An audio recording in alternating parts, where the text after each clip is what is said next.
राममोहन को दुईटी कथा। राजा राममोहन राय थिले जड़े समाज संस्कारक।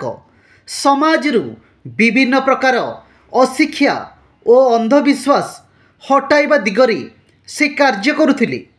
लोके तांकर प्रशंसा करुथिले, किंतु तांको शिक्षा और सचेतनता द्वारा जो मानक स्वार्थ हानि होउथिला सेमाने तांको निंदा करुथिले, तांको विरोधरे कुश्चा रटना करुथिले।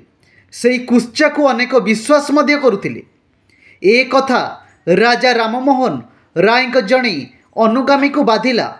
से कहले, आपण काहेकि अजथारे लोकंक कुश्चार शिकार हेउचंती? आपण ए सबु कार्य न कले चलंता नहीं कि? राजा राममोहन हसी हसी कहले, भाई, लोकंक निंदा मो कामर सफलतार मापकाठी। जे पर्यंत मोर निंदुक रहिचंती से पर्यंत मो काम ठीक बाटरे चलीछि ओ ताहा सरी नाही बोली मु भाबी।